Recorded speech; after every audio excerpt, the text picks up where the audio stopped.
With its armored vehicles running low and Ukrainian drones dominating the skies, the Russian army is being forced to resort to using motorcycles in assault operations. It's a desperate move that could turn into a sensible strategy, Business Insider reports. The author of the publication admits that motorcycles were used in all the great wars of the machine era, but as a means of transportation in the rear and in the frontline zones. The Russians are probably the first to replace tanks and infantry fighting vehicles with motorcycles in combat. Russia's increased use of motorcycles is an adaptation in response to widespread Ukrainian drone strikes on Russian armor and the disproportionate armor losses that Russian forces suffered in late 2023 and 2024, according to a new report from the US-based Institute for the Study of War. It should be acknowledged that the motorcycle has its obvious strengths. It is fairly fast and maneuverable vehicle that can overcome a dangerous zone in a short time, avoiding drone strikes. And that is why the Russians seem to be betting on motorcycle assault squads now. At the same time, the use of motorcycles occurs to a certain extent consciously.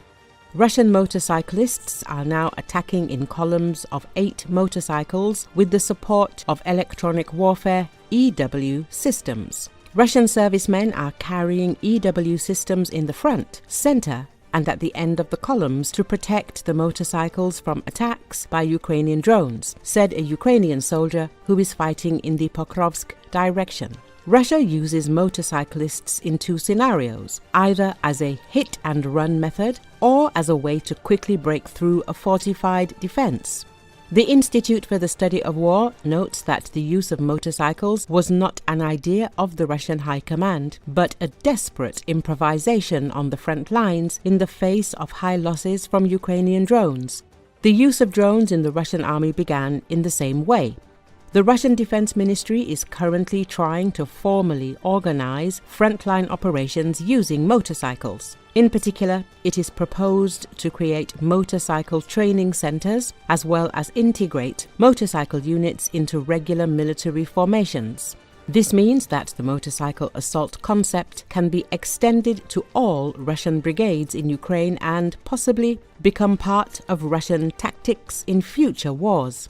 However, the centralized motorization of the Russian army also carries certain risks, analysts say. In particular, it may reduce the ability of the Russian army to adapt to the new realities of the front, analysts note.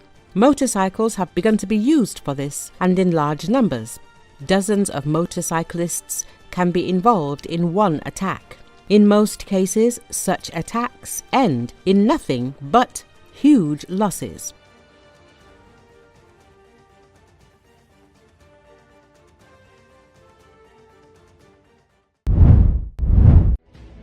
Aerial reconnaissance units of the 43rd Brigade of the Ukrainian Armed Forces have detected and targeted a column of military trucks of the occupying Russian army equipped with anti-drone devices in the direction of the city of Kupiansk in Kharkiv region. The trucks carrying military personnel and ammunition were destroyed by kamikaze drone strikes. The Russian soldiers in the vehicles tried to escape by dismounting the military equipment. Although the occupying soldiers tried to shoot down the drones with small arms, they failed. The shells fired from the drones and the blows of the kamikaze drones did not allow the fleeing soldiers to escape.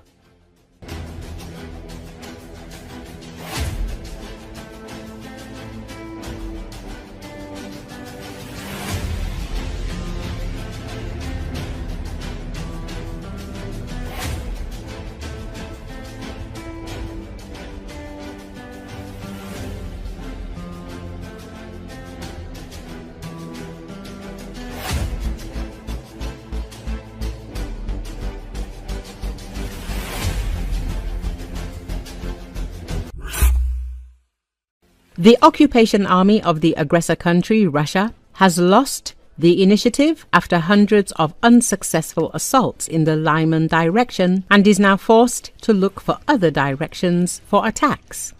Senior Lieutenant, representative of the 63rd Separate Mechanized Brigade of the Armed Forces of Ukraine, Rostislav Yashchishin, spoke about this on air at Espresso.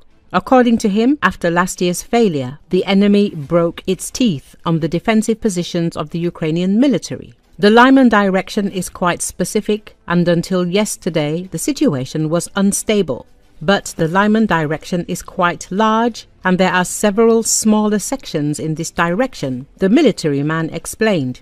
Yashchishin also described the current situation in the Lyman direction, noting that the number of attacks was reduced to almost zero, and only here and there were attempts at attacks by the enemy recorded. In 2025, in the area of responsibility of the 63rd Brigade, there are relatively few assaults on our positions. Why? Because throughout the past year, we repelled enemy attacks every day. There were more than 300 of them. If you look at the map, you can see that we have not lost our positions. We are holding them. Therefore, we conclude that the enemy has broken its teeth on our positions and is now trying to look for other directions. Therefore, it is quite possible that my colleagues from other brigades will report different information, he added. Let us recall that the occupation army of the aggressor country, Russia, has sharply intensified its efforts in the Lyman direction, where the number of military clashes is greater than in other sections of the front, except for the Pokrovsk direction. This was reported on air by the representative of the OSUV Khortytsa, Viktor Tregubov. According to him, the enemy is working on transferring additional troops to the Lyman direction, including across the Zerabets River, though the occupiers create a threat to the armed forces of Ukraine. In this direction, the enemy's assault actions have become very active and more frequent. The Lyman direction has already reached second place in terms of the number of combat clashes, which has not happened for a long time. Accordingly, the occupiers are trying to develop something there, the serviceman noted. Tregubov also noted that the Ukrainian military is noticing a new trend in the enemy army. The occupiers in the Lyman direction are increasingly switching to light motorized vehicles, since this section of the front is convenient for this type of equipment.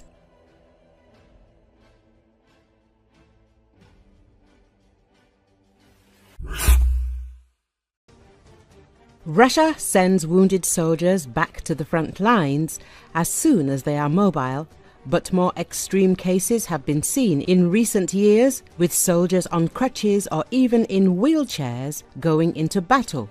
As Forbes analyst David Gambling notes, this is horrible madness on the surface, but there may be cold calculation behind it, and Russia has several reasons for using such tactics. As researcher Chris O_wiki says, the problem of the attack by soldiers on crutches is connected with Russian bureaucracy, in which everything must be done according to the rules. Each unit has to have a certain number of people, so if they can't get enough new blood, they make up the numbers with wounded, he says. So even if a soldier is in a wheelchair, he can be sent into battle if he is technically capable of holding a weapon. The huge losses suffered in Russia's meat attacks mean that such deaths are easy to hide in statistics. There may also be outright fraud. Chris_O notes that some Russian bloggers have complained about false reports from military commanders, including lies about the number of effective troops and the casualties they have suffered. Returning wounded soldiers to combat allows them to minimize their losses and pretend that the unit is fully staffed. As the head of the Center for Countering Disinformation of Ukraine, Andriy Kovalenko noted, soldiers on crutches are sent forward to attract fire and reveal the firing positions of Ukrainian forces. In doing so, they act as magnets for FPV drones, drawing fire away from their healthy comrades and allowing them to carry out their mission. Under a new decree signed by Putin last November, seriously wounded soldiers will receive 3 million rubles, about $30,000, while those with light injuries will receive 1 million rubles or $10,000. This effectively creates an incentive to dispose of seriously wounded soldiers. gambling rights, because if a wounded soldier dies in an attack, the government may not pay any compensation to the relatives at all. If a person goes missing, the family doesn't get paid. You need a body to prove it, and if there's no body, then that's it. Sorry, goodbye.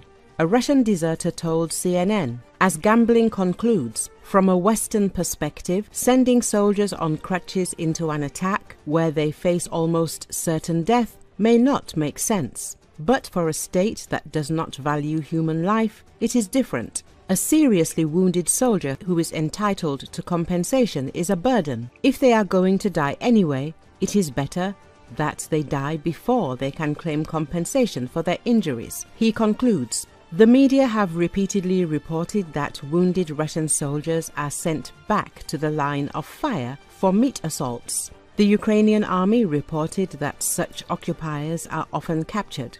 Analyst David Axe wrote for Forbes that the emergence of Russian assault teams, which consist of soldiers on crutches, shows that Moscow is spending human resources faster than it can replenish them.